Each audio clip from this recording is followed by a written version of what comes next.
Hey, let me give you a prime example of calm is contagious. That's one of my favorite sayings about parenting, and I had to really put it into practice today. So my 1-year-old and I got caught in a total downpour today. It has not rained in like months here in Nashville, and it totally poured today. So he was already kind of fussy, and it starts pouring right as we pull into the driveway. And he starts freaking out. He was like, like really freaked out. I mean, like I said, it hasn't rained in months, so he doesn't even remember what rain is like. But I was sitting there in the front seat and I was waiting to see if it would lighten up, and it did not.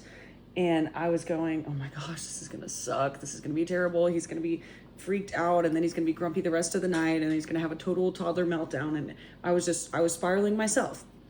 But I hear him in the back freaking out, and I literally said to myself, calm is contagious.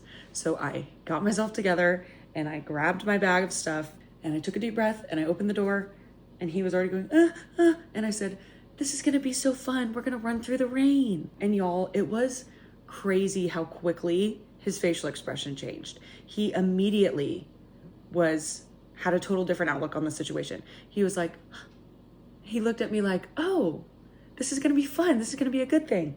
And we ran from the driveway to the house, got totally soaked with rain, and he loved it.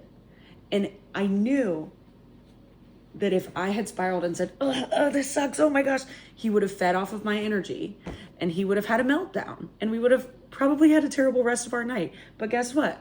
Because I decided that calm is contagious, and I decided to have a calm attitude about it, and I said, this is gonna be fun, we're gonna run through the rain, he picked up on the way that I responded to the situation.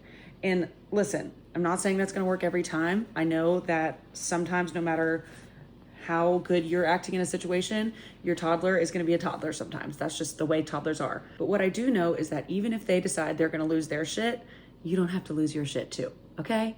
Me not losing my shit about getting poured on kept my toddler from losing his today. So just wanted to share that. Hopefully it'll help another parent. Just remember that our kids look to us to see how to react to a certain situation. So just remember that calm is contagious. Hope you all have a great day. Talk to you later.